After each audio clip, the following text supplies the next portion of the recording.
Hey beauties, welcome back to my channel. Today I'm going to do a get ready with me trying out new products. These are mostly the things that I got from my IMATS experience in Atlanta. I'm so excited to try out these Smith Cosmetics brushes and the Royal & Langnickel. You guys know that I was really happy about those. And then of course we have the Sigma and Beauty Bird palette right here. I have something from Charlotte Tilbury. I have some Danessa Myricks. I have some Stilazzi Cosmetics. I just have a whole lot to play with. But I want to tell you guys this is a voiceover because right now my crew behind me, let me just insert a clip. This is what you would hear if I had been filming while they weren't on lunch. Let me just add this in. I don't think anybody really wants to hear that behind me while I'm doing my face. So if you guys ever are wondering like, oh no, I don't think we'll be able to hear it. Yes, you will.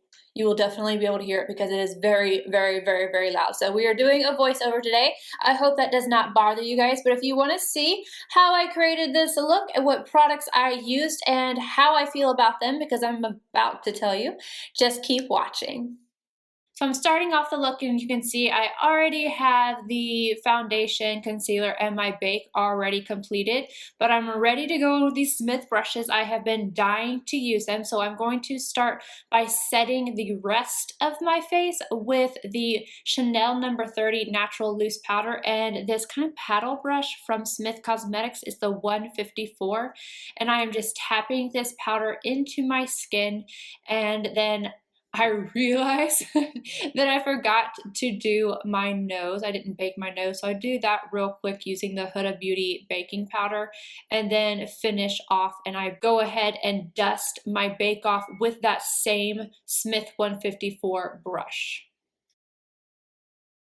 To warm up my skin, I'm going in with the Glowing Pretty Skin palette, and I'm going with the shade Bronze and Contour, and I'm using the Royal & Langnickel BOM 36. Oh my gosh, this thing is so stinking soft.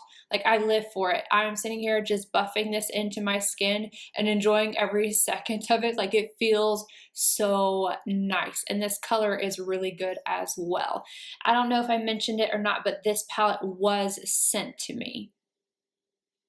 After I get my face all bronzed up, I'm going in with the Summer Blush on a Smith 151. Now, I could probably use this for something else, but I didn't know what to use it for, so I just used it for the blush, and it worked out just fine. I think I would use it more so for like contour or something, but either way, it worked out, and the blush looked pretty as well. On a Tom Ford No. 11 brush, I'm going to take that same shade I used to warm up my skin, and I'm going to take that down the sides of my nose and into the inner portion of my eye to make sure that everything is connected.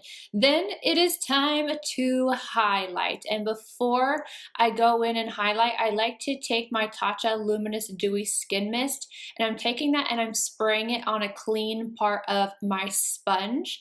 And then I'm going to tap it on the tops of my cheekbones, so whatever highlight I use adheres just a little bit better. I'm using the Libra shade from the Beauty Bird and Sigma palette and the BOM 41 from Royal & Langnickel, and I'm just buffing this in, and it's working out really nice. Again, this brush is so soft. I'm sitting here like I could just keep on adding highlighter because it is so stinking soft, but I'm putting that on my cheekbones and a little bit on my nose. And then of course you know we're not done highlighting, so I'm taking the Enlight by Danessa Myricks and the Enlight Aurora of Radiance on that Smith 154 and I am taking a little bit of that and I'm putting it in the top, and I am dusting this on my forehead.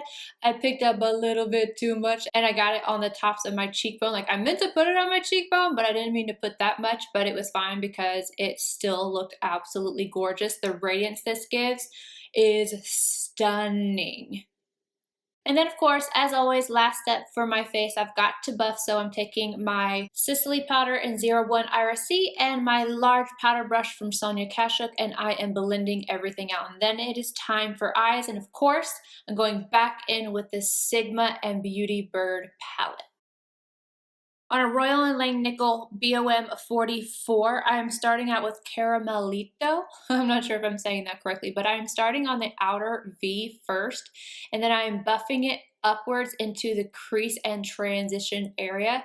And dipping into this one time, I'm getting a lot of color payoff. And again, this brush is very soft. It's blending everything out very nicely. I added one more layer though, just for a little bit more intensity. I'm going to take that same color on a Royal and Langnickel BOM 47 and I'm going to run it right along my lower lash line. Now I'm trying my very first Smith eye brush. This is a 235 in the shade Tacos and Chill. And this is kind of a pointed brush. So first I'm kind of packing this on the outer V, just on that outer corner.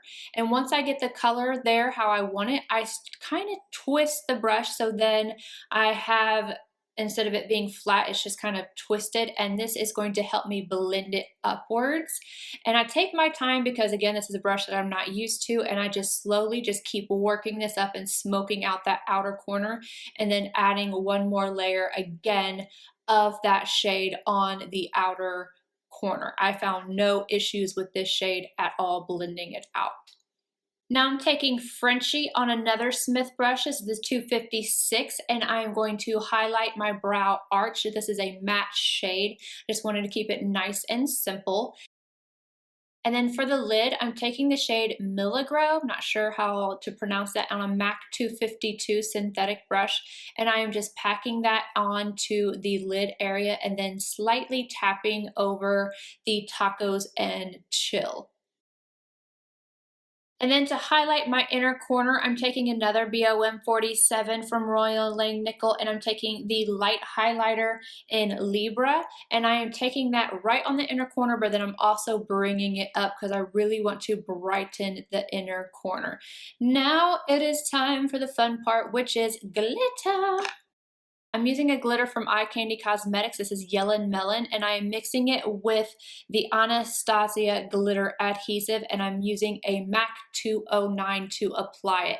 Basically going back and forth, grabbing a little bit of the adhesive and a little bit of glitter, and then I'm lining my eye with it, and this is so stinking pretty. And then that's it for the eyes. I went in with my Milk makeup liners. As always, I used a brown up top this time. I used CEO and then BCC at the bottom, and just a little bit of mascara. Now we are going in with the lips from Stilazzi. The first one I'm going to apply is Get Fizzy, and this is a lip cream, and I'm just applying this all over. This is so pretty and so comfortable and so pigmented, but I want to kind of tone it down just a little bit and add a little bit more glossiness, so I'm going in with one of their lip vinyls, and this is in the shade Shaken.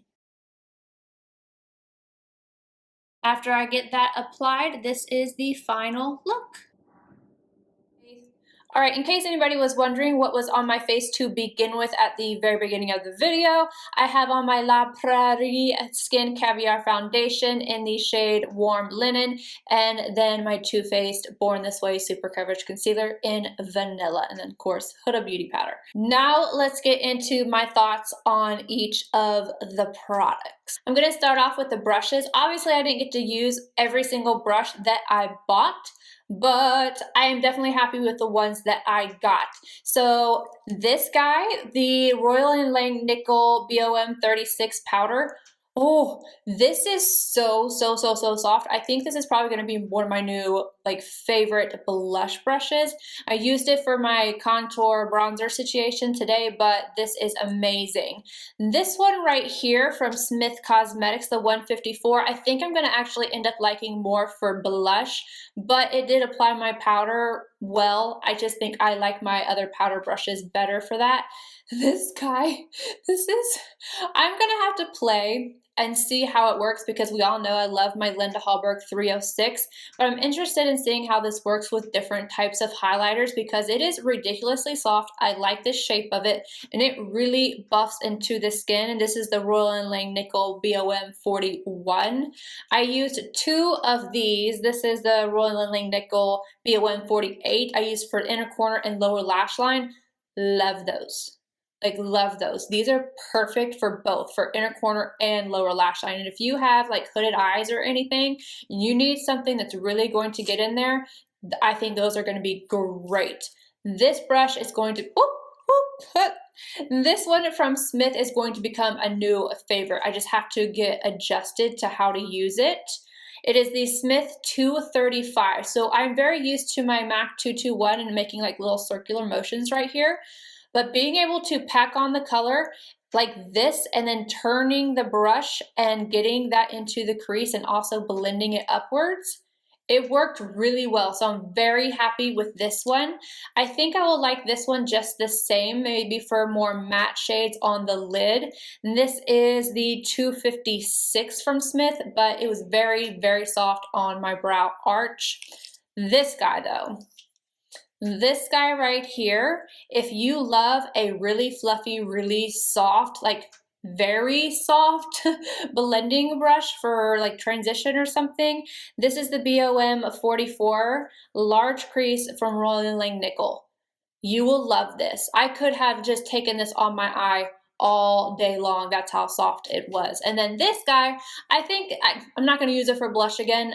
I know that it's just not going to work out for that. But 151 from Smith, I'm going to have to play with this. Definitely a nice brush, but I'm going to have to use it in different ways. The palette from Sigma and Beauty Bird. I'm going to be honest with you guys, I did not expect much out of this palette. Like, I didn't get it on the release, and then I was just kind of okay with it, and then I saw it and I got excited because I saw it in person, and I was like, okay, this is way prettier than I imagined. Like, it is really, really stunning. I like the color selection in here. I like the amount of mattes. I'm going to insert a picture of this up against the Born to Run, even though I think the Born to Run just has more shimmers and stuff in it. I went to safe with this, because I was using new brushes, so I didn't want to equate a bad colorful look to a palette when it could have been the brushes or vice versa. We wouldn't have known. So I went simple, and I've got to say, like, they blended really, really well. And this shade right here, a lot of the times can just dust away, and it didn't do that. So I'm very impressed for my very first look. And obviously I did not use very many shades, but what I did use, I found to work really, really well, very effortlessly. So honestly, I'm a little bit shocked. The highlighter I could live without. It's just a kind of subtle highlighter. I'm sure you could use it a little bit more wet and get a better intensity out of it. If you like a natural look, that would be perfect for you. I will end up using that more so like what I did today for my inner corner or brow arch. But first impressions is a good first impression. And let me just touch some of these other shades. Like, they seem to be, I don't know. We're gonna have to play with this some more because this is, yeah, impressing me. The Enlight Aura of Radiance powder. Oh my goodness, this was stunning. So this kind of reminds me of like the kind of effect that you're going to get with, say, the Silver Dusk powder, but you can also use this as a highlight. So I think it's more intense than Silver Dusk, and it's definitely going to be more along the lines of, like, I think Wet n Wild has some loose highlighters and this and that, but this, used how I used it today, I absolutely love. I'll have to try it as just a highlighter, but it's very smooth. I don't feel like I have a bunch of texture on my skin or anything like that, and the color is beautiful. This particular color, Radiance, is kind of like Albatross from NARS. Like I mentioned, this one was sent to me. This is the Charlotte Tilbury Glowy Pretty Skin palette. This is what it looks like, again, as a little reminder. I expect nothing less. These blended out beautifully. Obviously, I haven't used the other powders in here, but these two worked out very nicely. Stilazzi lip products. Highly impressed. I literally just threw the gloss, so I'm not gonna go get it. It's underneath my, yeah, whatever. Stilazzi lip products. I am very impressed. Pigmentation was wonderful with this, like absolutely wonderful. It's a darker nude, so I think this is going to be great if you want a darker nude or even on deeper skin tones. It's beautiful. It looks comfortable. Like, it looks comfortable. It feels comfortable on the lips. And then even that lip vinyl being put on top, it doesn't feel heavy. It's not migrating at all, or it's not even on my teeth. I'm very happy with these. I think that these are very nice products and very nice quality. And then I think the last thing I have to talk about is the eye candy glitter. This one was Yellen Melon. I'm going to insert a picture and the reflex of what this actually looks like, because again, it looks more silver on camera just because of all the lights, but this is stunning. I want to use the Jelly Belly so bad, or Jelly Bean so bad, on like my entire lid, but this looks stunning. I knew it would because I saw everybody at IMATS had like the line or liner of glitter liner, and I was like, oh my god, that is so pretty. So I am happy with everything. There's not a dud. I'm so glad that there's not a dud. I love it when that happens. But you guys let me know what you think about things, what you would like me to try more of, and I'll see you guys in my next video. Bye guys.